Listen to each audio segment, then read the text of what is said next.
Welcome to Pandora's box.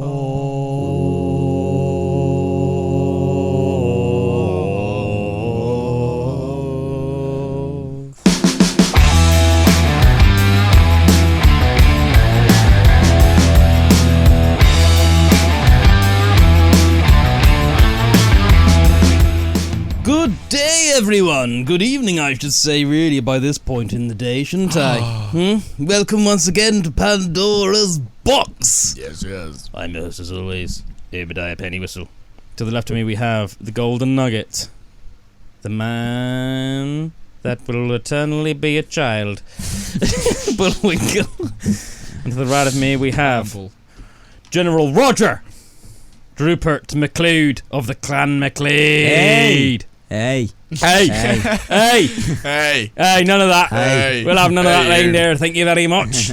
Yeah, so welcome once again, everybody. We hope you've all had a lovely, sensual week out there. Right. Whatever you've been doing. I'm a little bit sweaty in the studio. it's a bit hot. Hot room. This room's an oven. It's a bit hot and humid in here. Yeah. Air conditioning. Too Yeah. hot. So how are we, lads? All right? Not too bad. Been up to much? Have I been up to much? I went to Bristol over the weekend. But, Oh yeah, what were you doing there again? just my friend's birthday. Oh, so we yeah, went you to went out. celebrate. Couple Out of drinks. the lash. Hey. And Yeah. then, apart from that, I've just kind of been watching Stranger Things on repeat, really. Yeah, I can't believe you've never seen Stranger Things, have you? So you've been working your way through them all. Yeah, man. That's so cool, man. I am in Nice. Stranger Things nowadays, though. Love Stranger Things. In the upside down. Exactly. It's got to be one of my favourite shows of all time. Yeah. Yeah, talking of Stranger Things, look at that segue. I saw this thing on Instagram this week, and it is ridiculous. It's so these pilots flying over the Arctic Ocean saw this red light just in the clouds. Have you guys seen this? Nope. Right, let me get a photo of this up because this is crazy. This is going to blow your minds. That's not what I was searching for. Arctic monkeys. Maybe it's the Antarctic. They saw the Arctic monkeys floating in the sky. There we... Wait. Give me a second. I was not as prepared as I thought I was for this. Damn. Bullwinkle. What were you doing this week? I've been a moving house, which Bruce. seems to be for the last 3 weeks or something. Yeah. How's that going, man? Yeah, it's good. Yeah? It's good. It's good. You guys a getting bit more settled there? Yeah, but it's just when you got so many boxes and everything, it's you think you're settled, and then you not. start unpacking a bit more, and it's just everything everywhere. So you get it all looking neat, and then all of a sudden it's just full of stuff again. Yeah. So Did you manage to get that chest of drawers in your living room? oh yeah, man, You did? that was hilarious. So literally, I So had just it. to cut so get a bit background information. Me and Drew and Drew's betrothed went to this town to pick up some chest of drawers, and they moved. And was it Trowbridge? Was it? I think it was Trowbridge. Yeah. Was it Trowbridge? Yeah. Westbury was the place you got the keys from. Yeah, and then we went to Trowbridge for the chest of drawers. drawers, and then And we onward got- to the and- homeward bound yeah. in Crockerton. Yeah, so onward to the homestead of Mhm. Crockerton, and then we got there, and then we couldn't get them out the stairs. We tried every way, and it was just. beautiful, Yeah. oak chest of drawers. So real solid. So it's real heavy as you can But it's imagine. quite and a small, everything. twisty Yeah, staircase, isn't it? yeah. Which isn't ideal for getting large pieces of furniture up the stairs. So basically, I tried to take it apart, but And it all wasn't glued happening. as 'cause well as yeah, screwed. Yeah. Glued as well as screwed, Glued and baby. screwed. So I was pretty screwed at that point. But I chopped the legs off it. Of this real nice oak thing. So the bottom of the legs came. you didn't! About that much. There was about that much. But that was just all you needed. space. Because we were this and close, and I weren't we? could see. I was if those just came off. Yeah. So I got the saw out, measured a centimetre. So you've still got a centimetre of little gap at the bottom. But and I just lobbed them all off, chop. But going through thick oak Took ages. with so I was just in my pants in the living room, and it's on its side. Imagine that scene, sweating, everyone. Just sawing the legs off this. Yeah.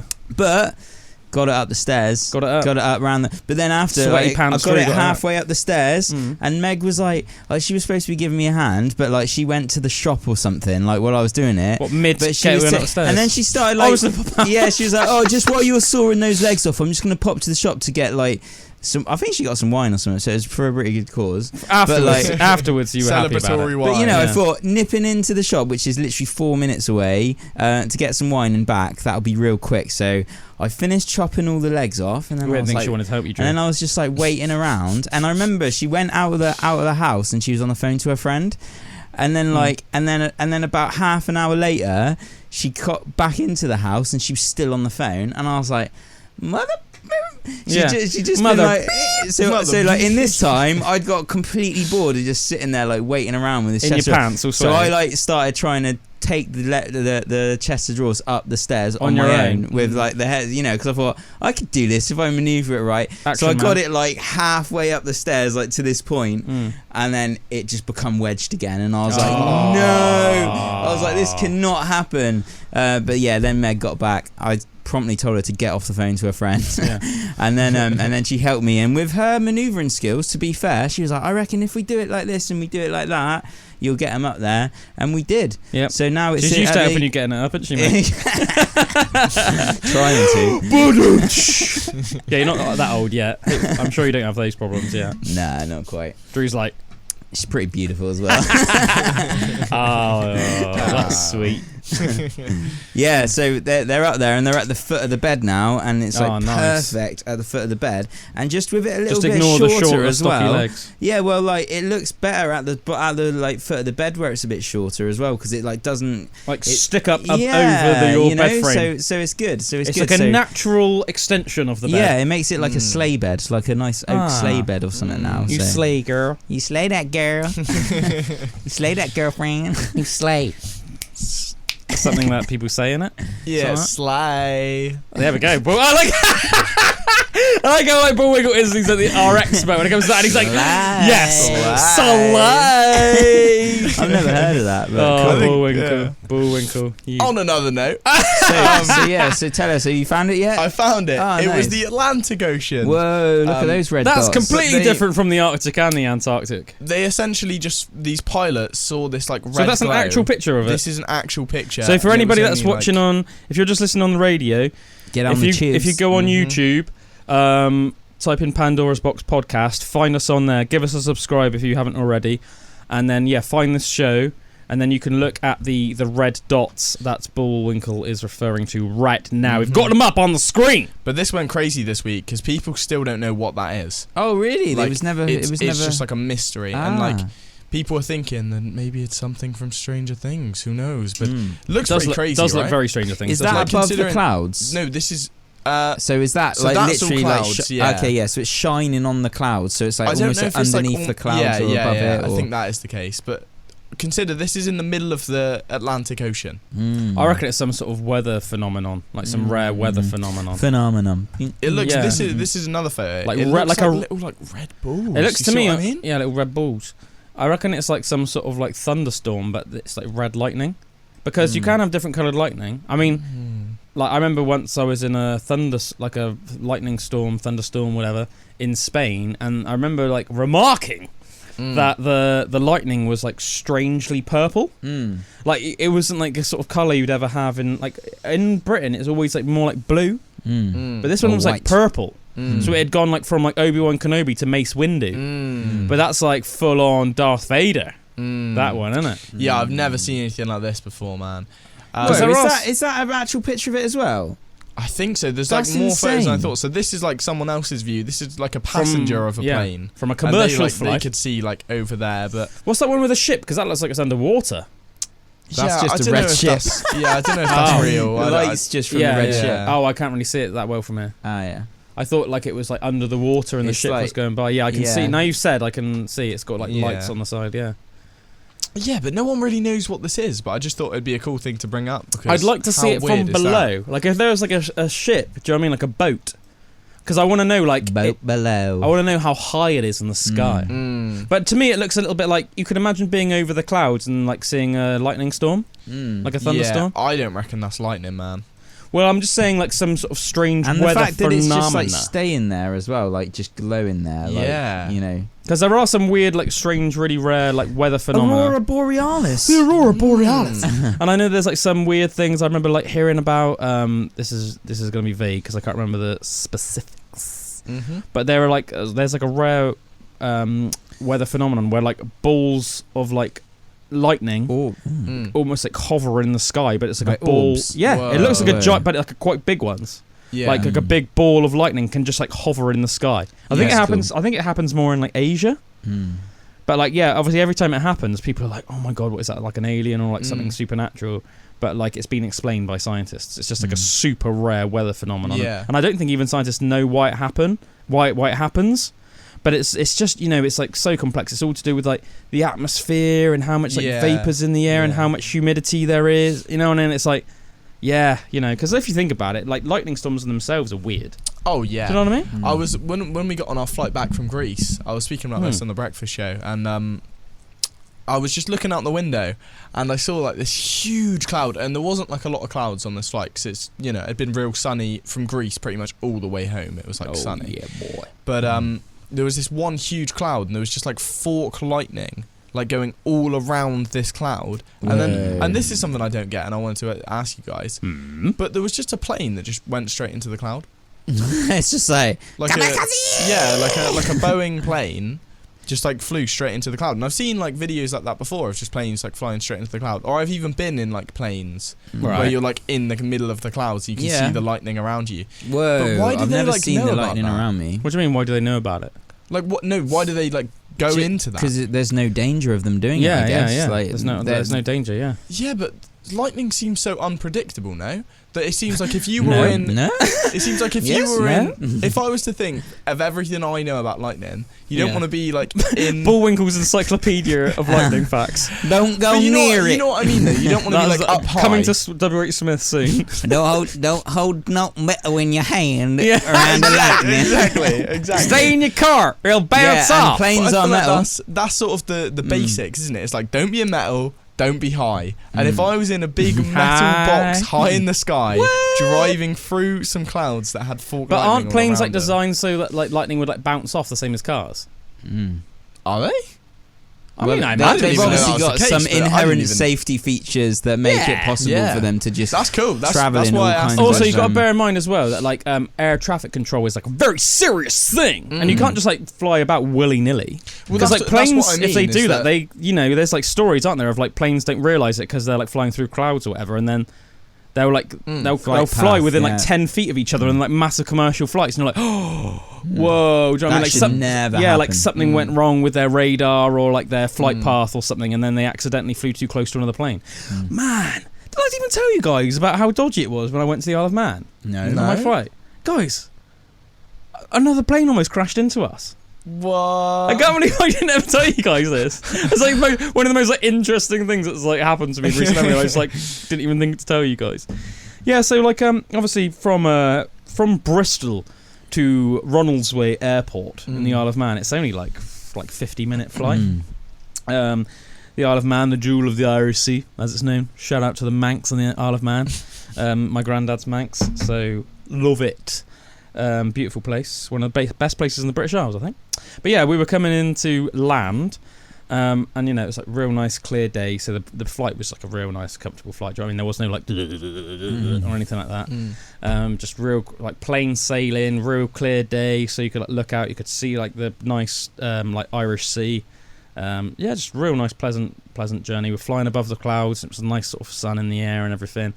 I'm coming down to land real nice and smoothly, not at all a bumpy ride. And then the pilot all of a sudden, because you know obviously when they come towards that, when they sort of like start to come into land and they like slowly obviously like lower their altitude, and then they obviously, you can tell that they're taking their foot off the throttle, so to speak. You know, the plane's like ever so slightly slowing down, but it does it so slowly you don't even really notice it, does it? And then all of a sudden he like hard accelerated and like literally pulled up. So we were like, imagine you were in the plane and then suddenly it was almost being like, and then it was like hardly pulled up and like people on the plane were like freaking out. Yeah. And like Em was like freaking out and stuff. And yeah, like hardly accelerated up, and then you could tell something was really dodgy because then through like the tannoy, the air stewardess like like you could tell she was really shocked and confused, but like in an attempt to like calm passengers was like don't worry everybody, this is like a routine operation, And I almost laughed when she said that, 'cause I was like, what are you on about? This is a routine little brief. You could tell she was just trying to say something from her training to like calm everyone. I guess that's like their prerogative, isn't it? Like, that's my prerogative. And then, so that happened. And then it sort of like went quiet for a minute. Like obviously, like we didn't really know what was going on. Like the air stewardesses didn't say anything. So it pulled back up into the sky. Yeah. So it and accelerated hard. So it was almost like you can imagine coming down and then went being like a fighter jet. And then did like a hard pull up and then accelerated real fast at the same time. And then I was looking out my window and I was thinking, what's going on? Because we were coming into land, and then he suddenly the pilot had then obviously pulled up, accelerated, and then started circling the island. So we went off our That's normally what they do to like trajectory, sort of go down, isn't it? They always go in circles when you're like coming down to land. If they're like, early or something. No, but this wasn't normal. So the captain then said like so basically after that for like a few minutes there was no updates, and then like the captain I guess just decided to just be like completely honest, and then he just came through his system and then he was like, oh, apologies, like ladies and gentlemen. He was like basically we were like coming into land. And then he was like, and then another plane basically like pushed us out of our airspace. So another plane like was like aggressively came to land at the same time.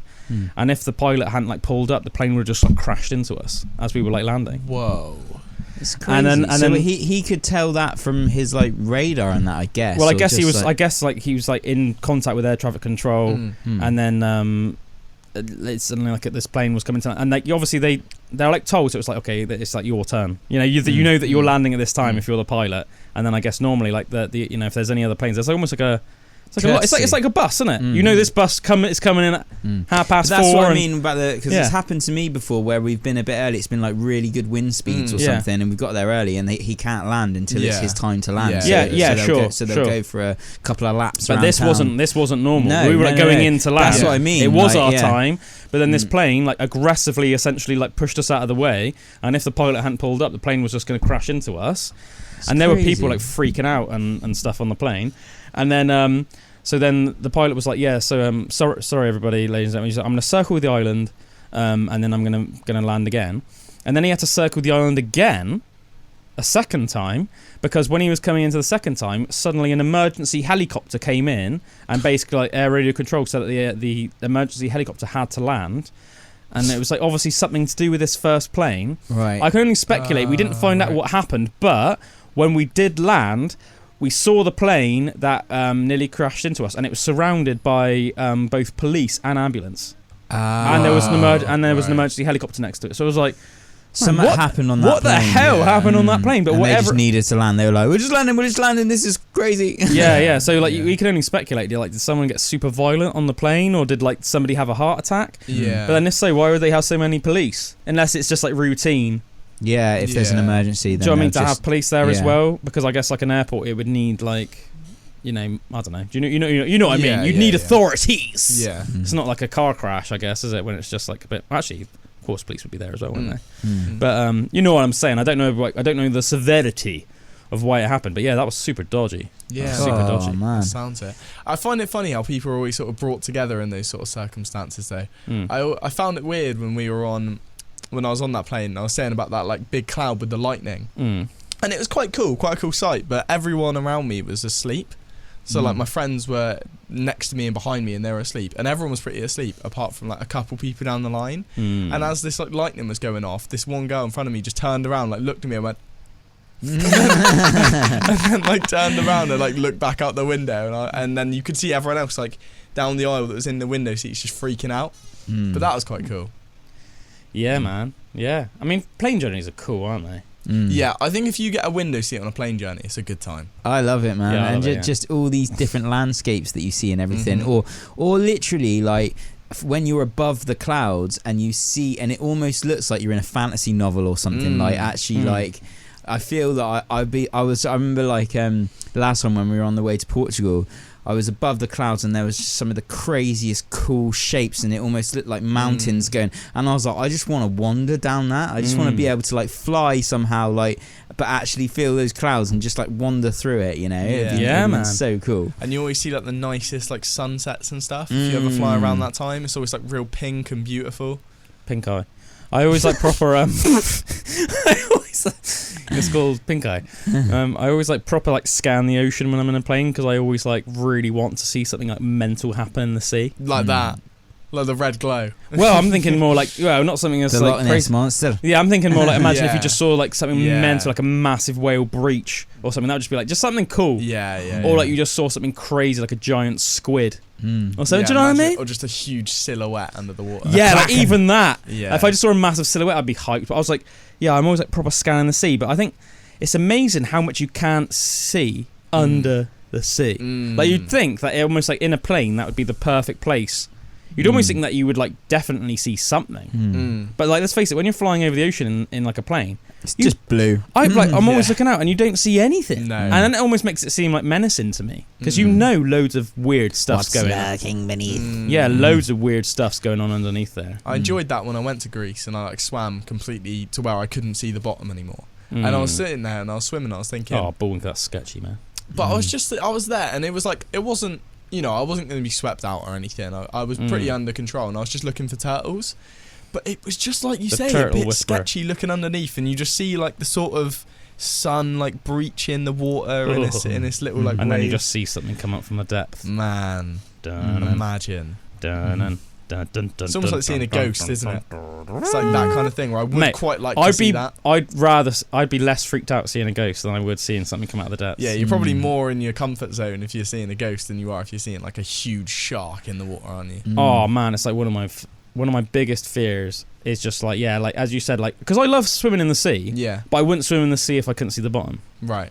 I've got this weird fear of like something coming out of the depths. That's like a horrible thought. okay. I would literally, like as I said, give me like a haunted room in the middle of the night with some like ghost But I gotta have my feet on the ground. any day. Yeah. I would literally like I wouldn't mind if somebody said to me like, right, you got to go to like the most haunted room in like Britain and stay overnight there. Like I would do that.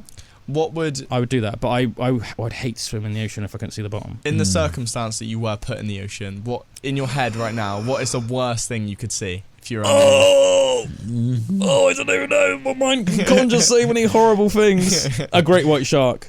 You reckon? A great white shark just suddenly, and I think I'd be more terrified seeing like a giant squid or something. oh, they'd both be awful. Like any sort of like cephalopod, like Cephalopod, yeah. huge like cephalopod. Oh, it'd be swimming towards me. man, You'd be like, that's like an it would alien. be terrifying.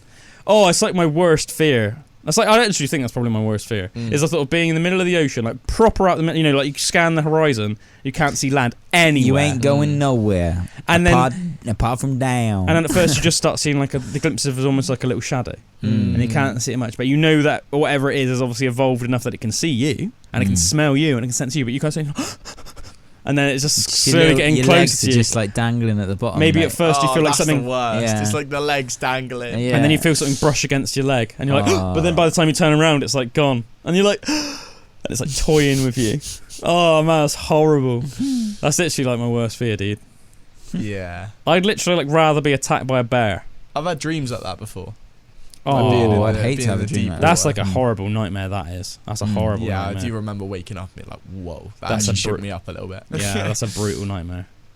That's brutal. And even as I said, like even if like obviously if I was attacked by a bear and I was unarmed, like I'd probably die. At the worst, I would like be like pretty messed up. Like there's that. Do you remember that story of that guy that got attacked by a bear like twice in one day? Yeah. Yeah? I remember you told me about it. Yeah, and didn't he get back? He like got back to safety. He like walked to the nearest town or something that was like 20 kilometers. He away managed or to walk something. to his car. I think it was like 2 miles away. He was in the middle of nowhere and really unfortunately got like attacked by like a big mum bear. Whoa. I think like the bear like had a cub nearby, so it was like super aggressive and like attacked him, and he basically like just like did what is because he was like quite an experienced like mountaineer. yeah, like woodsman, I think he did like everything he was controlled to. So he like had his hands around it to like protect his neck and stuff like that. Yeah. Did all the right stuff, but it was like savaging him, and he just played dead, and it lost interest because basically the bear attacked him because it saw him as a threat to its cubs. So he just basically tried to like obviously be as little of a threat as possible. So if he just played dead, then the mum bear is almost going to lose interest and walk away, which luckily it did. And then he finally like came to. and was like, okay, like assessed his damage, and apparently like the tendons in his arm are like all just ripped up and that. So he couldn't like move his fingers or move his hand at all. Savage. There was like he'd been like scalped by the bear, so the bear had like ripped basically the flesh of his head off. So it was like still on, but it was like flapping. Before you grab this up, I feel like we should give like a gore warning because I've got the photos up from this. Yeah, right, don't put them on yet. I'll tell the story, and then you can show the pics. But I'm pretty sure. Yeah, watch if you want to, but viewer discretion. Yeah, as I said, it's only on YouTube anyway. So like, if you are watching YouTube and you're a bit incy wincy, that's the spider, and you're a little bit like creeped out by like blood and gore and stuff, then look away now. Obviously, if you're listening on the radio or Spotify, it doesn't matter. But yeah, that's the dude. Ooh. And then he like finally was like okay. Well, I say okay. He was okay enough to like walk. So he started walking back to his car, and then he got like halfway back, and then I can't remember if it was the same bear or not, but then he got attacked by another bear, and then that just savaged him even worse, just messed him up even worse. But then luckily he survived that as well. But it's one of those things, it's like, it's hard to know, like, do you consider that guy lucky or unlucky? Because he's really unlucky in terms of the sense that like, the chances of probably being attacked by a bear, by two different bears on within the space of like half an hour is probably so slim. It's like winning the lottery twice in a row. Yeah, but the chance of living those attacks is even more slim. So it's like he's the most unlucky person ever. But he's he's got some pretty gnarly scars now. I remember watching an interview with him like once he'd fully recovered, and I think he somehow like fair play to the doctors, they'd managed to like reattach the tendons, and I don't think he's got full use of his hand now, but he can use his hand, but let's face it, it's probably a good thing he's not a guitarist or anything like that, because he probably wouldn't be able to play guitar. But he can like hold cutlery and stuff, I think. But yeah, poor guy. Yeah, man. That would be savage. Everybody that I've ever heard, like, because I'm fascinated by bears and like wildlife in general, and one theme I'm almost like, fascinated by it. One theme is they always say like you don't realise how much stronger a bear is than you until you're attacked by a bear. Yeah. It's like, apparently it's like ridiculous. One thing I actually did make me realise, like something recently I saw, and again, this is pretty gory, this is pretty brutal. I think I follow this page on Instagram, it's called something like Nature is Savage, and it's not for the faint of heart. I'm not one of those people that I don't like watching things just for the sake of the gore of it or anything like that, but I'm just fascinated by nature, and I'm also like a realist, do you know what I mean? So I want to like be aware of the realities of nature, if that makes sense. I don't want a glorified version of nature, because I think some people, like, I love nature, but I don't think a lot of people that love nature, I don't think it makes you respect it more. Like when you know how like terrible it can be. I don't think that they respect how savage it is. I think that they're almost like living in like a bit of like a fairy tale where it's like the bird and the bee. Yeah, like, oh, we've ruined the world and we should just like live in nature. And it's like, yeah, like I sort of do agree with that, but at the same time you need to realise what you're getting into. If you're like accepting that, like the savage wilderness. Yeah, that's not like an easy way of life. Even like in summer or spring, what are we in now? Are we in summer now? Summer, yeah. So like recently I went up to Cannington Park, and it's not anything to do with animals as such, but it was literally like I took the dog on a roundabout walk around Cannington Park, and I knew that you can get around the back part, like up to the top of the trig point, like by that way. Trig point Drew. Yeah, I went over there, and like literally the grass and the thistles and everything was so long and so like big that like all of the paths that I knew the way up there were just completely overgrown. And I ended up in the middle of it with all these like thistles and everything. I was like, I gotta go up here because like I'm not going back all through that, and like I need to get but man, it became an ordeal. And then like at the top there's like one main way down the back way, and I ended up in a completely wrong bit, just down this like there was this wall, and I was just under there like in the middle of all the bush and that, and I had to like, it was so weird getting out, like being under and having to like crawl around and stuff, and like having the dog there with me, and he was like going through it and jumping over it, and it was just like, man, this is like crazy just how hard this is to do. You know, like you thought a little walk in nature, like I come out and I like cuts on me and like, you know, and that's just no even animals involved. It's like until humans even had the ability to make like settlements, like, do you know what I mean? Like every day would have been really stressful. Like pretty much every minute of every day. And they say that like battling through the force of nature. And one of the reasons that anthropologists say that like humans had the ability to even like grow their brain. So it was almost like it took millions of years to create like the breakthrough of creating fire. Right? And once humans had the ability to make fire, that's when we got really intelligent. So, it took a long time to get intelligent enough to even know how to make fire. But once we could make fire, it was like a massive breakthrough, and like for two main reasons. One, because cooking your food makes it way more nutritious, which means that you don't have to spend all day eating. If you think about something like a gorilla, who's like a relative of ours, it's a great ape. Gorillas apparently spend 12 to 14 hours a day eating, because the food they eat isn't anywhere near as nutritious as us. Think of cows. They spend all their lives eating, pretty much. If they're not asleep, they're eating. Whereas we are lucky; we can only spend. You can spend like an hour eating a day. Yeah. Just a couple of 15-minute meals here and there. Fasting. Yeah, exactly. Yeah, well, yeah, or even if you're not, like, how long does it really take you to eat a meal? I mean, I'm quite a slow eater. I like to enjoy my food, but even so, I mean, and I eat quite a lot of food, but I can't imagine I spend much more than an hour a day eating. I mean, it only takes me like 5 minutes to eat a sandwich. You know what I mean? And yeah, like I think but anyway, I'd agree. So it gave us more time, gave the brain more time to ponder and focus things, because most animals don't have that privilege. They just have to be eating all the time, whereas we had more time to sit around thinking, oh yeah, so eating like, now. Why is the sun rising then?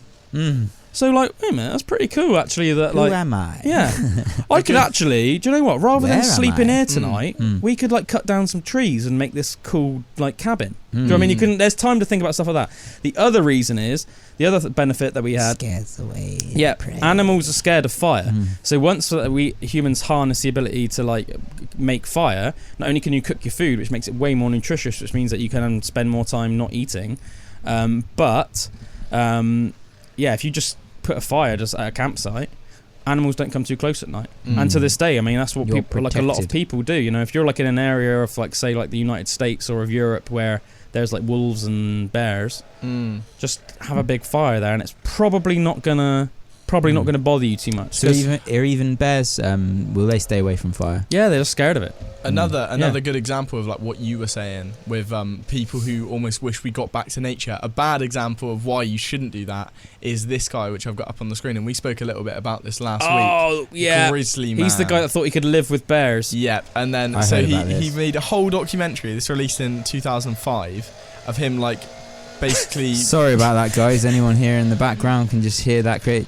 I'm gonna shut the window. Someone ate too much Mexican last night. But yeah, essentially this guy thought that he could live in harmony with the bears, and believe it or not, he died to the bears. He died to the bears. He died to the bears. Exactly, because he was dead to the bears. Live in harmony with the bears. Is that the bears the same looked guy at him one day who like made like his girlfriend was with him as well, but she never actually appeared on any of the films, or she was like very rarely. A lot of it. And she was like kind of there with him all the time. Oh yeah, I remember like listening to like the last like tapes and stuff of that, and it was pretty savage. Yeah, it's like I said to you guys when we were talking about it last week. I think some people are quite naive in terms of they think like, if I'm nice to the animals, the animals will be nice to me. Yeah. And it's like, man, that's just not really realistic. Like, obviously, like, if you are not confrontational to an animal and you sort of mind your own business, there's way less chance an animal's going to bother you. But at the end of the day, there are carnivores out there that are, hunters that are bigger and stronger than us. And if you don't have a gun on you or something weapon that humans have developed to make us more deadly, then that thing is just going to eat you if it has a chance. What I do think's weird as well, though, like with like humans and animals, is pretty much any animal like on the planet. If it grows up with a human, it can almost be like sensitized to humans. So that's a bit weird, though, isn't it? Yeah. So there's always those primal things, and like you have still got to be careful, because it reminds me of what you said about like the chimp. Yes, and it was like there's always a chance that that like almost primal animalistic urge could come out and like mess you up. Think about it, right? Well, humans are no different. I mean, think about how many. Oh yeah. I mean, think about like domestic violence. There are some people that just cannot control their violent urges, and they just might. All it takes is maybe a couple of whiskeys in the evening and they turn into wife beaters. Or, or like people that become serial killers, or people that just like are so violent they can't go out to a club without just, if somebody like bugs them for some reason, they can't just think that person's bothering me, but I'm just going to ignore it. They just have to go up and just punch that person. Do you know what I mean? Even that, but like, so like we're not really any better. We are a bit. Obviously a lot of us are very civilized and can handle our self-control, our tempers and we can regulate our emotions. Self-control. But I mean, it's no different really with animals. But we can't expect them to be quite to the level of us because they're still ruled more by their primal instincts. And if they get angry and they feel violent, they are going to lash out. The thing is, as well, like you were saying, that it's all well and good. You can, to an extent, like tame an animal in captivity. But if you're like this guy who was just living with wild bears, you had no chance. No chance, because they didn't accept him as one of their pack. Well, of course not. Well, they didn't even have packs for a start. Well, yeah, he was just some random guy following them around with a camera. Yeah, bears are solitary creatures, you know. The only time that bears coexist is like obviously mothers raise their bear cubs, but then once they're fully grown, once they get to a size, the mums are like, right, clear off now. You know, so they're solitary animals really. They don't get together to mate. Yeah, I've definitely got this like romanticized idea in my mind of like animals though. Like I love the idea of just like lying with a lion and just like do you know what I mean? And like being like proper like clutched up in its mane and everything. And just like have you seen like that guy who like he's like real that friends South with the African lions. guy, and they just jump up to him and they jump on him. Oh and yeah, like, I love but all that. He is like an exception, man. Yeah, and he, like, I know, but there's that romanticized part of my like that I want to have that relationship with animals. You know didn't he like rescue them all as cubs and like raise them? And but there's some even that like have been released back into the wild and like recognise him from years ago, and they will run over to him. Like they're just wild animals. Let's face it, he's an expert though. Like he knows like tiny little things about what to do and what not to do. Whereas like that's probably like a lifetime of knowledge, you know. I think what makes it cool as well is the fact that when you're with these animals and you think this animal could kill me, but because it's a nice animal and I've formed a connection with it, that's the reason that it's not going to. And I think that's where like the romanticization of it like comes in. 100%, like, man. I could be friends with the animals. Exactly. I'm friends with the lions, everybody. I'm friends. I'm going to stroke his mane. I'm going to stroke his mane, and then we're going to go with some antelope. What about on like the Tiger King as well, though? And there's just I remember watching that. I got obsessed with that when it like came out. Yeah. And the girl who just gets her arm ripped off just one day. Yeah. And it was just like part of the scene. I was like, God. Well, you hear tales, don't you, of like, they'll have like, lions and tigers or bears for like certain movies, and then you hear so many tales of like over the decades of like then one day on set, just like the animal loses it and just like attacks one of the actors or actresses or stuntman or something. For me, it all started with Aladdin, and Jasmine had that pet tiger. Oh yeah. Oh yeah. And on that note, we'll go to a track now. This is Bedazzled Fingernails by Mastodon. Stick around. We've got loads of quickfire facts for you in the second hour, and just like loads more good topics, everybody. Since we're still rolling, I just want to add one more thing on that topic, which we could add as a little bonus. Rolling. When I went to America, I told you about this like crocodile farm we went to. On the alligator farm. Well, they don't have crocodiles in America. They actually did in this farm. So. What? Yeah. I take it back. But at this Everglade like farm, they had this guy, and he was clearly like his job was to do shows with the alligators. So he would like put his face inside the alligator's mouth, but he nearly died on the show. Oh yeah. So he no, literally on the one that we were at. Yeah. So he was like holding the alligator's face and like put his face inside, or he put his like face down on it while the alligator's mouth was open, and because of where he put his like hands, he said that like where he put his thumb on his where he put his thumb like on the alligator's mouth, it had like a reaction to it and like nearly just shut and clamped and like bit his face off. Oh my God. And you saw like he literally freaked out, like the alligator's mouth was like closing on his face, and he like jumped out and was like, that was a close one, and then he was like clearly shook up afterwards. For me though, that whole thing is just stupidity. Yeah, me too. Like why tempt fate like that, I think that's even like worse than when you shot yourself in the eye with a BB gun. That's like that, but worse. I mean, you were a little kid, so fair enough, but when you're a fully grown adult, they do stupid stuff like that. Like alligators and crocodiles for me are a perfect example of an animal that can't be tamed. Oh yeah, I don't think you can tame like an animal like that. They say about the reptile part of your brain that's the one that goes like full like ham, but that they are reptiles, man. Yeah, they're just living reptiles. We'll go back into the show, but I got a little story actually I heard the other day about a crocodile. Oh, do you know what's so fitting about this? Didn't even obviously plan that because we didn't really know what we were going to talk about. The band that sung that song then, Broken Again, do you know what it's called? Another Animal. Oh. And what are we talking about? Animals! Hey. All about the And animals. another animal, in fact. You are listening to Pandora's Box on Aspen Waite Radio. Thanks for chilling with us this evening. We've been talking about the dangers of nature and wildlife. You know, that guy, that grizzly man, or whatever he was called, that tried to live with the bears and the bears ate him. And you've got to remember that nature is beautiful, but nature is also savage And fierce. You got to respect the natures and you got to be realistic. But yeah, we were just talking off there, and I was saying I literally read recently about a crocodile. I can't remember what country it was. I think it was like somewhere. Where was it?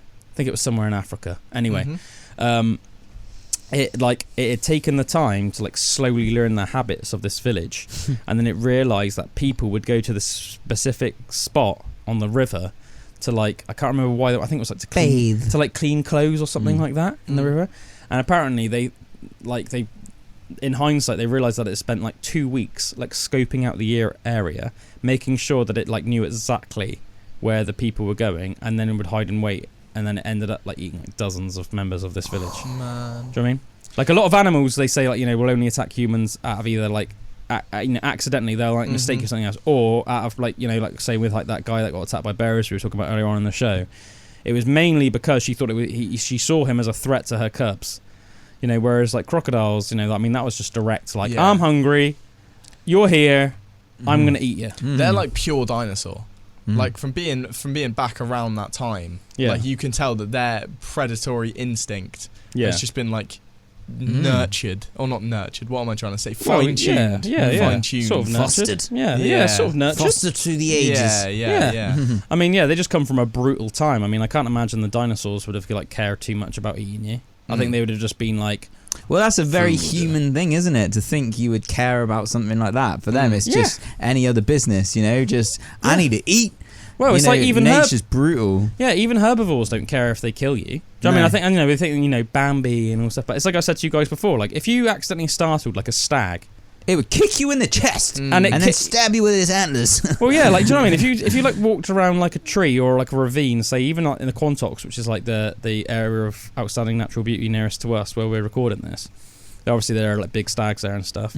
Like if you accidentally like startled one and it was like close to you and it like kicked you in the head, that would like break your skull and you would die. Yeah. Like that deer wouldn't even blink twice. It wouldn't even think about what it had done to you. It wouldn't. It seems like almost like an obvious thing to say, but it wouldn't care. No. It would just carry on doing what it had done before. It wouldn't even give it a moment's thought. To you and to your family, your entire life has been snuffed out, taken like that in an instant. But to that deer, literally the millisecond after it's kicked you, it's just going to go back to doing what it was before it kicked you. It doesn't care. Nature's blameless in that way, isn't it? Yeah. Because it's like it's just part of their natural habitat of being. And I always think it as well with like we were talking about the sea earlier and stuff, like it blows my mind sometimes, like just like the power of like say like the wind or the sea, like not in the animal way, but just like I've been out before at Trianon, like we go there every year. Sometimes it'd be like real rough out there. You've got the flags that you shouldn't swim outside the flags and that. Been on the surfboard a couple of times and like been a little bit out because the surfers, it was okay to kind of be a bit out. It was like to your discretion whether you went out on it. But literally, you get in like a rip curl or get start pulled towards the rocks. It is freaky as anything because it literally pulls you under the water, and it's just like this power. Like you have got no control of that, like whatsoever, And it's just like whoa. I know two people that like literally came like this close to drowning. Like they said that like one of them told me that like literally like they were like on their very last bit of breath. Like they went beyond. Like if you held your breath as long as you could in your water, and then you that bit where you would like literally have to come up for air. They said they went beyond that and then accepted in their head that they were dying, and then literally at the last minute, luckily the other person they were in was like a way better swimmer, and I've swam with him a lot, and like I know I used to be a lifeguard, so like I'm a real confident swimmer, and he like can swim just as good as me, so he's like a real good swimmer, and luckily the one that was like the better swimmer out of the two of them. Just at the last minute managed to like drag the person up, but he was like drowning as well. They were both drowning. It's just luckily he was like just about good enough to like at the last minute save them both from dying. Yeah. But they came like within a freaking millimeter of dying. Like it was like this close. Like they were both savagely drowning. They were They both say savage. it's like it's the most euphoric way to die, don't they? They say Like, that. right as you die, it's like having a like duvet put over you. Yeah, over your I think it's brain. like that with like the cold as well, like being out in the snow. Like you're really cold at first, and then you go warm, and just Right, and right, it's right. very relaxing as well. But yeah, I met when I was really young, like 5ish or something. Like I nearly drowned, like in the sea, and the our friends from that time, like my mum's friend, I call him my auntie and stuff, Yeah, but it's yeah. not actually my auntie. Just like lifelong friends. Yeah, like her husband that ended up coming in and like pulling me out, but had to like drag me, and like all I have is this memory of like I was just getting I was full of like water and stuff as well, but he had to like drag me to shore, but it took a while, you know. So like I lost control, and like I could swim, but I couldn't swim, and all the waves and all that kind of stuff. And I just remember like this thing of just like it was like in motions, you know what I mean? It'd just be like shlump, and then like shlump, shlump, yeah. like coming in like that, and it got to the point where I just went completely limp, and then I would like just take a little bit of breath every time there was like a shlump. Yeah. You know what I mean? Yeah. And it took so long to get to shore, and like, oh yeah, that was Brutal. savage. Yeah. But that didn't get any euphoric. That was just like, pure just savage. oh my god. Oh, there's a bit. Yeah, I was gonna say There's a bit. Yeah. I had this. I knew that I couldn't breathe, obviously, when I was underwater. Yeah. But all I can remember is being underwater, and then all of a sudden, like there were these little bits where I was above water, and then I could just go. You know what I mean? Yeah, the people that Yeah. I spoke to didn't say it was too euphoric either. They said that when they got out of the water and they finally marched to the beach, apparently they both sort of collapsed on the sand and just didn't say a word to each other for like half an hour, and literally just sat there like traumatized, and we're just sat there on the beach like, Yeah, traumatizing. and they didn't That's even the word talk. for it. They were just like, we literally just nearly died. Like Yeah. no, like we literally like not like we literally just nearly died. Like Yeah. not like people say that like. So were they oh, just out swimming? They were like surfers and stuff. Surfers, Oh no, I don't think they were surfing that day. I don't think so, Hmm. because I've never heard like from my memory of the story, it doesn't revolve like around. It hasn't got any mention of surfboards or anything. I think they were just. It was just they just thought it was a nice day, and it's like a nice, they live in Cornwall, and it was just a nice way to sort of finish your day. Like go for a little swim in the sea, and then, as I said, it can be deceiving, even if the sea looks like quite. Totally, man, quite totally. tame. I can still I'll tell you what, swing the worst country for that I've ever been in is the Dominican Republic. Mm. They have like signs everywhere, because I don't know what it is about the Dominican Republic, but in the sea there, like it can Got look, some it rip looks, curl. yeah, it looks beautiful, but it's like the signs everywhere, like don't swim like past 6 foot, Yeah. because it's like people just drown there all the time. Yeah. It's like random whirlpools and stuff like that will just suck you under like a freaking like spider caught in like your bathtub as it's just about to go down the drain sort of thing, you know? Yeah. My mum told me a real funny story about when she nearly drowned, and I say funny, and it It's was really funny. My it mum was was drowned. quite funny. So she was out with her friends, like on holiday, and she just went out swimming, and she said like this is from the perspective of one of her friends. Right. So her friend was just on the beach watching her and could see that she was like starting to struggle and like getting brought out, and the tide was the tide was taking her out, and my mum couldn't get back in. Right. So she was swimming like for ages, and she's not like a weak swimmer, but she's not the strongest swimmer ever. So- Intermediate swimmer. Exactly. So she was like swimming, trying to get back in, just couldn't. Right. And my mum's friend says that she could see my mum just struggling like more and more, and was thinking, oh god, she's gonna drown. And then said that she like looked away for a second and looked back and like couldn't see my mum. And she was like certain that my mum had drowned, and like what actually had happened was a riptide had taken my mum out all the way to the other side of the beach. And then 20 minutes later, she like managed to get it like back onto the beach and like walked back, and my mum's friend just didn't like tell anyone. She came back and was like, and fully thought that she was just like dead, but just didn't tell anyone. That's savage. I remember once my mum and my brother like fully triggered my old man. I can't remember. I think it might have been Greece. I think it might have been Corfu. Not 100% on that. Anyway, we all went out on a pedalo in the morning. We went out really far on a pedalo. I can't really remember how far we were actually. Do you know what I mean? I was like a kid. I was like a little kid, man. So it's hard for me to remember. We were like far. We were far from our beach, very far from our beach, and like we'd sort of like stayed close to the coast, like close-ish. But we were like, I remember we went out to the left, and it was like an area where like there wasn't like a beach. It was like sheer cliff face, so there was no way that you could get onto land. I don't really know why they did this. Obviously, I was not the one calling the shots. If it happened nowadays, I would obviously take control of the situation. But you know what it's like when you're the youngest kid, you know.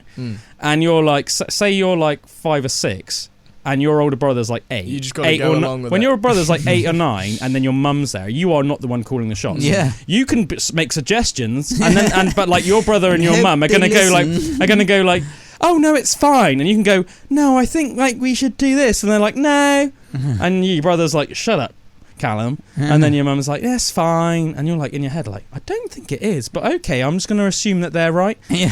Anyway, we'd gone out really far into Pedlow, and I remember, we were at this place where it was like a sheer like cliff drop, and it was quite like a well, and I remember that there were sort of like jagged rocks like close to like the cliff as well, but it didn't really matter obviously because we just thought like, you know, you're just going to go back in the Pedlow to the beach. And then my old man like jumped off the Pedlow and was like swimming around. And I remember my brother was just sort of like swimming, you know, just going about in the Pedlow. And we were like probably about 30 feet from my old man, but my old man just like didn't really care because he was just having a swim about and obviously thought like, oh yeah, they're just in the Pedlow. And then the details escape me. I'm starting to think this is going to sound like a bit like my mum and brother tried to murder my dad. But yeah, like I just remember my brother started like pedaling back, and I remember like going like, what are you doing? And they were like, and he was like, oh yeah, Dad's fine, you know, Dad's fine, he loves it and stuff like that. And I was like, and I could see him getting smaller and smaller as we were getting and then I could see that he started going like that to us, like in the water, and he was going like, and he could tell it like, to me he looked like notably like he was distress. Like a bit like come back, like that's. And I was like, I think we should go back to Dad. And then I just remember that they were both like, no, he's fine, like that. And I was just like, no, I don't think he is. They were like, he's fine. And just kept overruling me, and he was just getting smaller and smaller in the distance like that.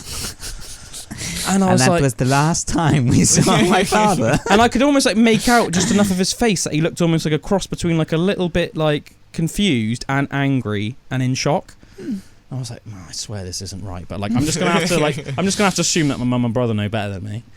Anyway, we parked. Eventually, we got back to the beach that we were on, parked up the Pedlow, went all the way back, and then I just remember I went on the sunbed. I was just like chilling, you know, going in and out of the pool and stuff. And then just about an hour later, just really angry. I just remember it was almost like there was the beach, and then there was like steps up to like the pool area with like and I just remember almost like just seeing almost like his forehead, and then like every step just seeing more of him, and he was just like wet in nothing but his swimming shorts, just really angry, just like walked towards the sunbed and was just really annoyed and was like, why the hell did you guys leave me?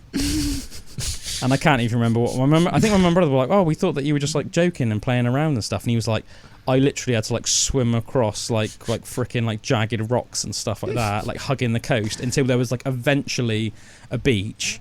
The one funny thing about it though, which I know that he definitely would have liked because he's a dirty dog, is apparently he had to walk through a nudist beach. So there's light at the end of the tunnel. That probably made up for it in his mind, because he definitely is. If that nudist beach wasn't there, they would have felt the wrath of Paul. Apparently it was like some like German nudist beach randomly or something. And there was just literally just like butt naked people, and it was like a private beach, and he just had to, but he like just walked through it. I love it. He just took his swimming trunks off. Yeah, he probably did. He is like sort of like a nudist by heart. Nudist at heart. He is definitely a nudist at heart. I'd like to thought that he did, and he never told us. But I remember he was like really angry about that. But I remember like being like, I remember being at the time, I was like saying to my brother like, "See, I told you that like he wanted us to go back," and they were just a bit like, yeah. Yes, I can see that now. Yeah, just sort of reminisced on that anyway. I haven't thought about that in ages. I don't think my mum even told. No, I don't think my mum's friend even told my mum that story until like 2 years ago. Really? Apparently it happened like 20 years ago. Whoa. Really? Yeah. That's dark, man. That is dark. Kept it deep. I'm trying to think. Luckily, I haven't had any like times I've nearly drowned in my life. I've had a couple. Yeah? Yeah. Yeah. Not anything like really of note, just like nearly drowned, freaked out, and then sort of my dad would like get me. I remember once as a kid like swimming. I love the pool so much, so whenever we were on holiday we'd like stay by the pool a lot. And it's not as freaky a Vista pool really, because anyone can save you, but I was like a very small kid, so I still had like armbands on and everything, and my parents were like, right, time to go. So they got me out and took my armbands off, and no one was actually like watching me for a second. Everyone was kind of like just getting their stuff, and in that time I'd run back without my armbands on, couldn't swim at all, and just like jumped straight in the water. And apparently I just literally just like sank like a pebble. And there was no attempt to swim. It was just like They were just sort of just Oh plop. my god, I could just imagine it looking like super comical. Yeah, and then my dad, who probably was very mad at me, was in his like full clothes, like ready to go for a meal, and had to jump in the water to come and save me. Oh, well, you went on a holiday, it doesn't really matter. Yeah. I remember when we lived in Suffolk, like we had a pond in our garden, and like Shaz and Sav were like little toddlers, like 2, 3, and about 3 times when we lived there, like at different times, they should have put some like thing over the pond, fencing or something over the pond, but I would like literally be in the garden and just walking around, and I was like little myself, but like I jumped in that pond about 3 times to like pull Shaz and Sav out. Whoa. Yeah, Chaz like at different times, but yeah, survival of the fittest, man. You know, survival of the fittest. Yeah.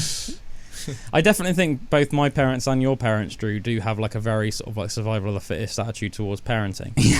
Like I'm like looking back on sort of like the things that I did when I was a kid now, like unsupervised. I'm like, man, I'm so lucky I wasn't more like seriously hurt. And like your family are definitely the same. I was always like very like I was like what's the word, like mischievous, but like I wanted to know things, like curious, yeah, and so like fire and stuff like that, like fire. I remember I nearly burnt my dad's shed down because like I realised if you got a lighter, and he always smoked, so there was lighters about, and then just aerosol cans or whatever. Yeah, I used to do stuff like that. Yeah, and I'd go in there and be like. Yeah. But it'd literally be like that far in front of me and like nearly burnt the shed down. The only reason it didn't burn down is because it was a metal shed. That was it. Stuff set on fire. I used to do stuff like that as well. I used to always do that with like deodorant cans and lighters, and I always think now as well that it's lucky that the can didn't ever blow up. Yeah, that's what my dad said to me. Like when he really gave me like a telling off after, he was like, because if the fire went back far enough and went down the nozzle, then it would literally be like a. It's so dangerous. Shrapnel. It's like a grenade or something. It's like the shrapnel would all just gone into our face and everything. Yeah. Oh, savage, isn't it? Damn. Yeah, man, brutal. I got one more. When really, really young was, but it wasn't so bad for me, but it was bad for my friend. It's funny, these memories of when you're really like a little kid. Come back to you every now and again. So I was like quite mischievous and like things. So I remember like it was a next door neighbour called Aaron. And I was like, let's go. No, luckily not. So let's go on an adventure. And I remember the next door neighbours, like she sold vegetables. They must have grew vegetables, and they sold vegetables like outside the front of their house. But it was just like an honesty box and that. Right. So like and like down the road, like from where we lived, there was like this horse in this field. So I was like, oh, let's get some vegetables, let's get some carrots and that, let's go see the horse. So, but as like proper little kids, like we shouldn't have been away from our houses, like never mind like there. And like we'd like stole some like carrots, gone and fed the horse. And I remember there was just this tree in the middle of like the horse's field. So I was like, oh, come on, let's like climb up this tree and everything. And I remember we both did. But like I got down, but like Aaron like couldn't get down out of the tree. God. And then it was like this whole thing of like, oh my god, I'm gonna have to leave him here now so I can go back, get his mum, and like, do you know what I mean? But like really little, and like, oh, I remember she was so angry, and he was like never allowed to play with me like again after that, because it was like I'd kind of like led him off, and it was all my idea. You like, led him astray into a field, got him stuck up a tree, and he just couldn't get down, and you were just a bad like, influence. Yeah, so I was marked in that box then. Like, you never play with Aaron again. They say, don't they, that like firefighters spend like far more times like rescuing like kids and stuff from trees than they do actually like in fires. Such as like a funny, like, man, I see it with my daughter Evie though. Like she does things which like when you're an adult like wouldn't make sense to do, but it's because they haven't realised yet that it doesn't make sense. So it's almost like they're pushing their boundaries constantly. They're just they're seeing how far they can go until something goes wrong, and then when something goes wrong, they inevitably then freak out and cry.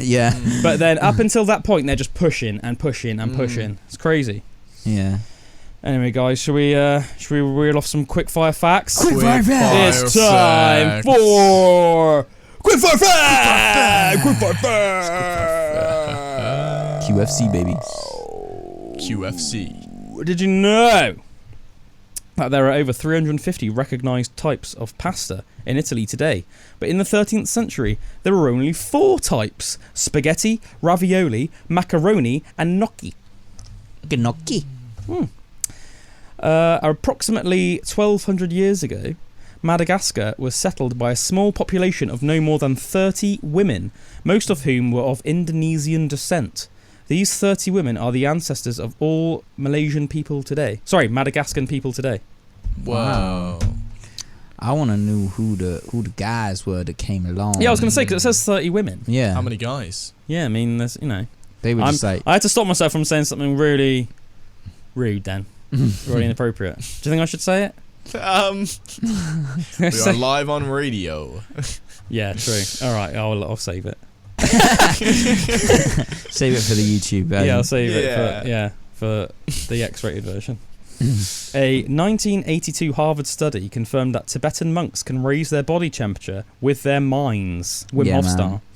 Practitioners of what they call Ji-Tumo yoga demonstrated the ability to raise the temperature of different parts of their bodies through meditation alone. Power of the mind, baby. That reminds me of that guy who, like the plant man that you told us about. Oh yeah, plant man. He would like plant man. You mean drink any water. Would just reabsorb his weight. That? Yeah, that was weird. Yeah, that was weird. I remember that boggled me a bit. There was a coalition of lions called the Mabogo Lion Coalition. There was a brutal pack of 6 lions who took over 170,000 acres of land in 2006. They feasted their way across Africa and killed 100 rival lions and cubs within a year. They briefly split up amongst arguments among the pack of 6, and then eventually died protecting each other in a final battle. Whoa, that's crazy, cool. isn't it? Man, just this brutal pack. About that. Yeah, the Mapogo Lion Coalition. That's what it's called. That's so crazy, isn't it? There has to be a movie about that, man. That sounds awesome. I like this next one because it's almost like a tale of overcoming your fears. Did you know that when Rod Stewart was young, he had such terrible stage fright that he would hide behind his amplifiers, like almost like strangely, during his gigs when he was a young man. He could only actually come out in front of the crowd after he'd taken enough shots of brandy to like get enough Dutch courage to do it.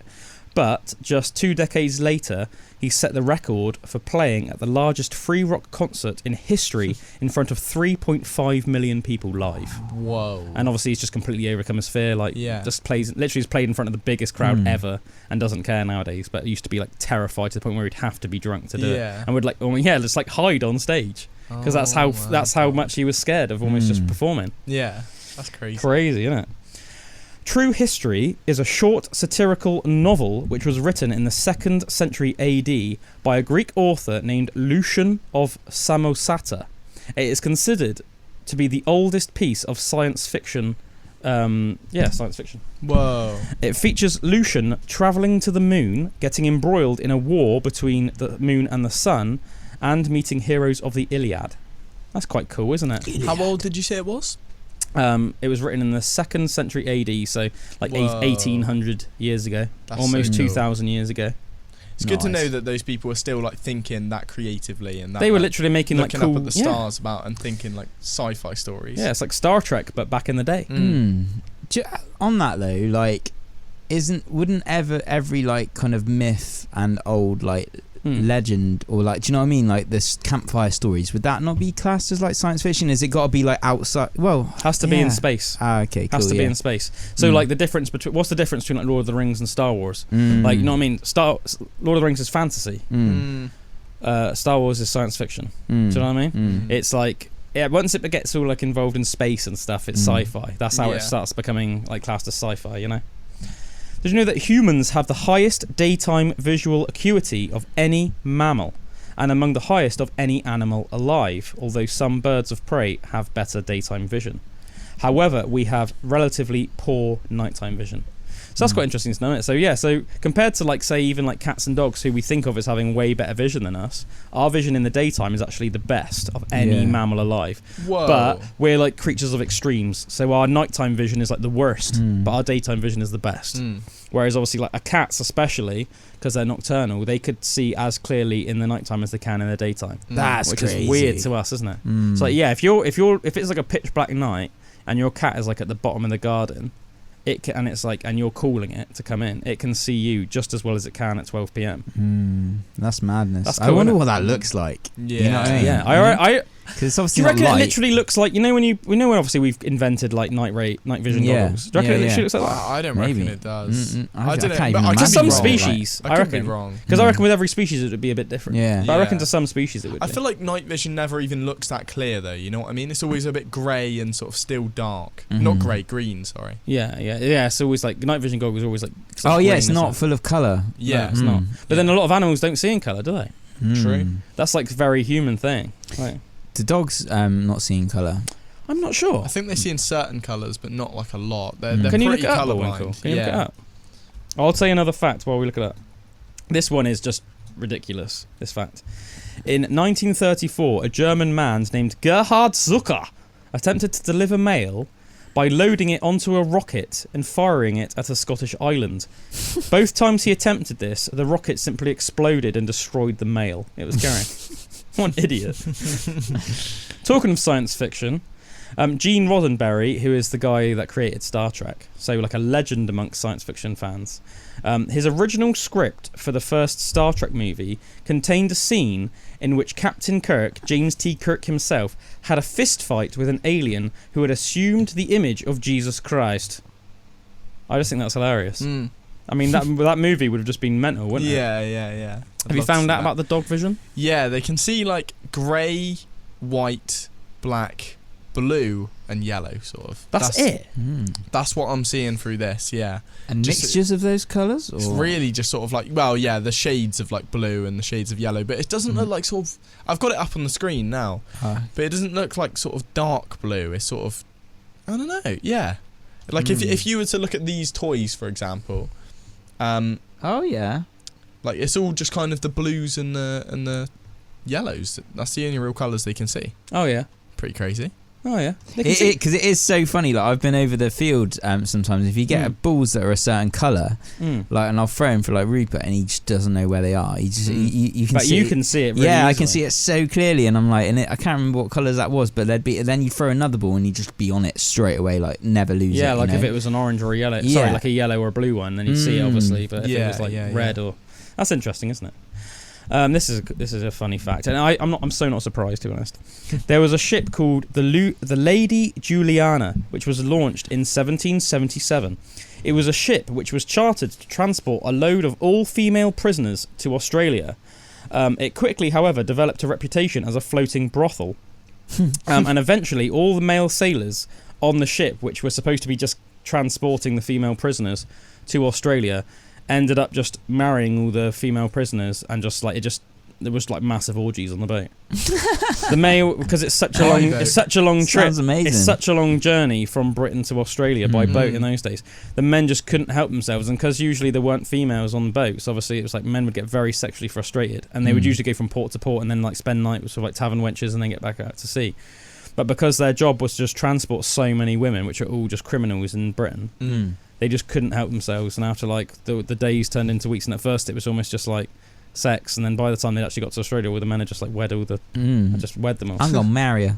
I'm gonna marry you. This is just a horrible fact. Oh god. The air quality around the Salton Sea in the Imperial Valley of California is so bad that schools have to use green, yellow and red flags to indicate whether children with asthma can even go outside and play with their classmates during break times. That's savage. If it's red, they have to stay indoors because that's how bad the pollution is. That's rough, isn't it? Yeah, it's like I was saying. Do you remember I was saying to you about when I went to Barcelona and I like would look on the weather map and every single day it would just say unhealthy. Yeah. I remember I toxic saw air. that in Calabona and Calamalor in Spain as well. I looked it up just out of interest, and it was like, I think like the particulates where I was, it was something like 43, whereas where I live in England, it's like it hovers between 1 and 2. Yeah, we've got very good like air quality over here, don't we? Yeah, I know for a fact. Yeah, where I live, it hovers between 1 and 2, and where we were in Spain, it was like 43 or something. Yeah, I think in Barcelona it gets high because it's like a city as well, obviously. So I think it was literally like in the 60s. Yeah. I don't know. Yeah, where I lived as well. Where I was on holiday, like I noticed that all the people that were driving had like little old bangers. And I could imagine, they were like from like almost like 80s cars and early 90s cars, and they weren't like anywhere near as probably like a fuel, like the emissions weren't anywhere near as good as cars that get developed nowadays. Whereas it's really common to see like new cars on the road, isn't it, over here? Another fact now, when J.R.R. Tolkien's son Michael signed up for the British Army, he enlisted his father's occupation as wizard. That's a nice one, isn't it? This is a nice fact. Bhutan is the world's only carbon-negative country. It is in the country's constitution that at least 60% of the country must be covered in forest at all times. Nice. Making nice one, Bhutan. Yeah, nice one, Bhutan. Making it sink over 4 million tons of CO2 every year. Nice. That's good, isn't it? Bhutan. Everyone who lives in Bhutan, perhaps. You are Friend of the pod. a friend of the pod. Do you know that Marie Antoinette built an entire fake village, complete with a working farm and fake villagers, in the backyard of her Chateau de Versailles, so she could pretend so she could pretend to be a peasant whenever she felt like it. Nice. Just nice little role play. Is that the same place? I think it. Yeah. As your mystery? Yeah, I think it was. Yeah, I think it is. Yeah, Versailles. I think it was. Yeah. Because that is Marie Antoinette. That's the one that was in the mystery. Yeah. There is a parasite called the Henaguya salmonicola, and it is the first known animal that doesn't use oxygen to breathe. Ooh. It is an 8mm white parasite that infects the flesh of a Chinook salmon. It's still unclear to scientists how it even gets its energy.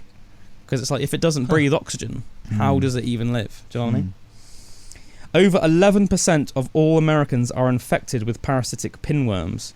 These pinworms crawl out of your anus to lay their eggs, which then makes your butt deliberately itchy at night. When you then scratch your butt, the area helps these sticky eggs spread, often into your fingernails, which will then go into your food when you eat, thereby repeating the cycle. What's their purpose? Just to live? Just to live. So it's that's the making the cycle, isn't it? It makes your butt It deliberately makes your butt itchy. You scratch it, gets under your fingernails. Eat some food, the eggs go in the food, you bite it, continuous cycle of parasitic worms. I don't know if I want to ask this question, but what percentage did you say? 11%. So in America? Over 1 in 10. Yeah. So over 1 in 10 people in England. I hope not. That's crazy. Yeah, so if you've got an itchy bum at night, go to the doctor. Drew's like, There's a parasitic worm called the Spinochordides tellini, which infects grasshoppers. When it's fully grown, it forces the grasshopper to seek water and then drown itself to be able to return to the water, which must be savage for the grasshopper because it must know that it's doing it against its will. You're like forcing yourself to drown because this parasitic worm's like making you do it so it can return to the water. That's like the ants. Man, yeah. And the mushroom. Imagine that happening to you. Imagine you were like a passenger in your own eyes and you're just watching your body like stroll into the sea. When I was like hearing about your gut biome and stuff like that and thinking how crazy that is, that's like there's a lot of like not parasites, but they're like, you know, bacteria. Bacteria that are not millions, that are like millions and millions. And like the food that you crave and the food that you eat, it's not actually you that's craving it, it's the gut so that's a lot why of sugary stuff, when you really crave it, obviously you don't want it, your body knows it's not like good, like it doesn't want it, but you think you want it because the parasites in your gut want it. Well, it's not parasites, the bacteria in your gut want it, you know. So like specific bacteria will grow in your gut that wouldn't grow in your gut unless you ate that sort of food. That's why you will sort of naturally crave the foods that you eat on a regular basis. So if you eat McDonald's all the time or eat sweets all the time, bacteria will grow in your gut that craves that. Whereas if you don't eat it, if you don't eat it enough, you simply won't crave that food. And I have to say, like, because I don't really ever eat anything, I don't really eat sweets and stuff, and I never crave sweets. But I can tell for some people it's a real problem. I definitely crave burgers though. Oh, I love McDonald's burgers. And stuff. I love. I don't really crave. I've got Asian burger food, bacteria. Yeah. Huh? I don't really crave Asian food ever. I never really have Asian. You haven't got any Asian bacteria inside of you? No, I don't reckon so. No? I don't reckon so. Oh, so funny. This is going to make you not ever want to go like swimming in like a freshwater lake ever again. Oh man, I did that last week. Oh man, well you might have this now. There is a freshwater parasite called the Naegleria fowleri, which can enter your brain through your cavities, so like ear, nose, mouth, cavity, anal, Man. while you swim in freshwater lakes or poorly sanitized pools. It is a type of amoeba which will destroy human brain tissue within days, and in some cases can even be fatal. That's crazy. I It's didn't crazy like that it's only in some cases. I didn't Yeah, man. like it. Mm. Did you know that mosquitoes have parasites of their own? Obviously, mosquitoes notoriously have killed more people than all wars combined ever, which is a crazy Hashtag fact. malaria. But did you know that mosquitoes essentially have mosquitoes? Right? So there's a type of midge that's literally, it's evolved specifically to suck blood from mosquitoes. Nice. Which Getting is their own back. which is Nice. very ironic. Mm. isn't it? Revenge. Yeah, thank God for the midge. Yeah. Because the mosquitoes have evolved to suck the blood of animals, which in turn gives loads of people malaria and horrible diseases. And it's apart from anything else, it's just not nice. Like in Britain, we have mosquitoes. Luckily, they don't give us diseases, but it's just horrible. It's itchy, and I think you almost feel a little bit violated if you think that an animal against your will has been sucking blood out of you or just doing anything to you. So the fact that there's a little midge that specifically targets them and lands on them, this tiny little midge that then sucks their blood, I'm like, yeah, cool. We've talked about this before. Well, actually, we haven't. We were going to. There's a rare mutation among the Bajau people of Southeast Asia that lets them stay underwater for much longer than any other human. Natural selection at the PDE10A gene of the human body has increased the spleen size of the Bajau people, which provides them with a much larger reservoir of oxygenated red blood cells while holding their breath. That's awesome. They basically live on the ocean nowadays. They have communities on the ocean, and they just swim underwater unaided for like minutes and minutes and minutes at a time, just like hunting and doing cool stuff. That's cool, isn't it? There's another rare kind of mutation in what's called the LRP5 gene, which can cause your bones to become... We've actually talked about this before, Drew, before Bullwinkle was brought into life in the universe. It can cause your bones to become super dense and thereby fill life with an interesting sort of like mix of both bonuses and inconveniences. Bonuses being that because your bones are now super dense, you could have like say like a savage car crash and walk away with like nothing more. That's how that guy found out about it, wasn't it? Yeah. So me and Drew, like ages ago, as I said before Bullwinkle was on board, talked about a guy who had like a savage car crash. Like the doctors were sure that he was either going to die at the hospital or like have like savagely broken bones in his body and probably be disabled. When they got there, that he had like loads of like blood and superficial injuries, but they did an X-ray and all of his bones were completely fine, and as a result his rib cage had completely protected his internal organs and everything like that, and his skull had completely protected his brain, so he was like essentially fine. He had like cuts and stuff, but that's just superficial, isn't it? It's just scars. And then they did all these tests on him and found out that his bone density was like granite essentially. So his bones just like couldn't break. Like Wolverine. Yeah, like adamantium. That's like the closest. Crazy. Yeah. But apparently the only inconvenience is that like people with this rare mutation cannot swim, because if they literally jumped into the sea, they would like sink because their bones are so dense. Because they're like a rock. Yeah, it's like it's impossible for them to swim. So they're like loads heavier than normal people as well. Then I think that they must be. That's crazy. That's actually insane. It says here that if people with the LRP5 gene jump into water, they would sink like a rock. That's crazy, isn't it? Can I do like a quickfire fact as well? Yeah, of course you can, mate. Well, I'd say it's a quickfire fact. It's not really a quickfire fact, but we were on the topic of parasites a second ago, and then on the topic of swimming. Did we ever talk about that weird parasite that like goes up you and you like pee in the water? Yeah, we talked about that. Yeah. Oh. Oh, don't worry about them.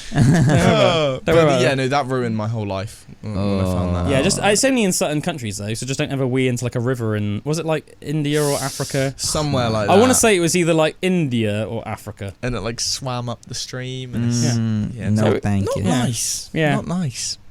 Did you know that the chances of you being you, taking into account eggs, sperm, and ancestry, is equivalent to 2 million people each rolling a trillion-sided dice, and each person rolling precisely the same number.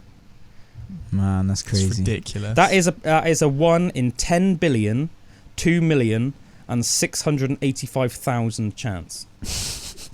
That's how unlikely it is Incomprehensible. that you are you, but you are still you. And with that, we've come to the end of Pandora's Box again this week. All right. Thanks for tuning with us, everyone. I've been Obadiah Pennywhistle. What's up? I've been myself. I've been Drooped the Bear. And this has been the man with the golden nugget. Yes. Very ominous. Cheers, everybody. Have a good week. Going to leave you with a track now. This is From a Dry Camel. Ooh. By the band To a wet Dust. fish. Yes. We hope that you have a lovely week out there, and we will see you next week once again on Pandora's Box. Goodbye.